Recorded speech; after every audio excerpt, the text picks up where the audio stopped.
It's that time of year again. It's October 12th and time to take the Canna out. They're still flowering, but we know that we've got a frost coming up, so we're going to need to, they've been in the ground long enough and now it's time to dig them up. They've had all of that photosynthesis that's done its job, and now I've just started to dig one up over here. You will see all those lovely rhizomes.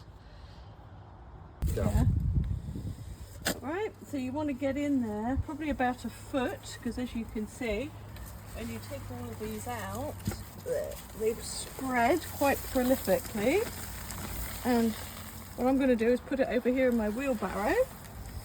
I like to keep the leaves on because it gives you something to pick up with, and then you just simply cut off the leaves and that will go in the compost. And now, like, look at all this was just from one plant. You see you've got lots going on. This one looks like it's rotten, so I'll cut that off. It's got a bit of rot on it, but the rest of them are really healthy. And now they're just going to sit out in the sun for about a week, and then I'm going to start breaking all of these apart. I mean, you can do it now. You can be quite aggressive with them, and as long as you have these nodes here, these will all be plants. So that will be that will be 2 plants. I doesn't really want to go up. I think I'm just going to leave that until next week. But all of these roots, you just simply cut them off, because they've already done their job for this year. So they're going to put out new roots next year, and that looks like that's about it. But I say these will stay out for about a week, just so that they will cure these parts, and then I'll make a video later on. Thank you. Like and subscribe. Yeah. So fast forwarding a little bit, I went through, and this was only from 6 or 7 plants. I've wound up with about 67, I think I counted, of these plants. And when I say 67, that's counting one as a plant. As you can see with this one, I've got lots of growth going on. There's 1, 2, 3. That will be like 3 plants when I plant it.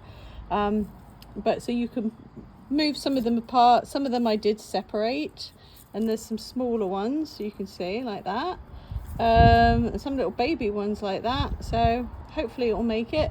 What I did notice is that when I do tend to put them together like this, they stand a better chance of surviving the winter. So there you have it. Okay, right, so now these have been sitting out for about a week, and I had them in the garage, but it's just so that any parts that you just cut have now cured, and they just stand a better chance of survival. If you see any like sort of bits of soil, you just want to remove those, and any parts of like extra root that you're not going to need.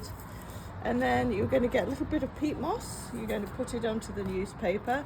Honestly, you could skip this step, I think, because I know people who have skipped this and it's been fine. I've always done this in the past and it's been successful, so I have a big container of it, so I just might as well use it. So anyway, you simply just package it up like this, and then I'm just going to line my cardboard box with them, and then they're just going to just sit in the basement for all over winter until around May, when they'll just go back into the ground again.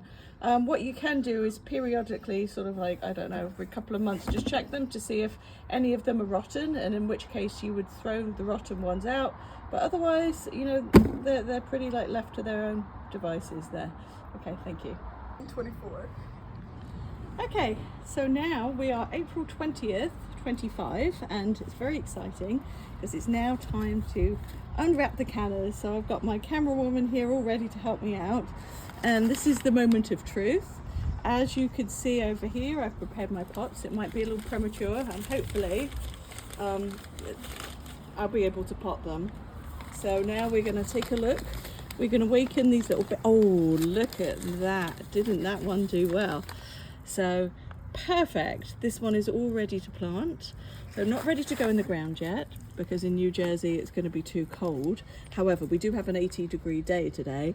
So I'm going to pop this one right in here, and I'm going to make sure that that root is up. It's going to establish some roots on the bottom, and then all I'm going to do is just add some more soil, cover her up. So she's all ready to go.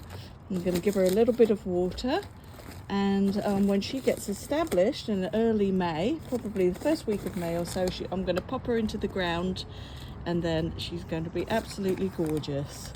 And that's all we have to it. Oops, a little bit more soil so that there.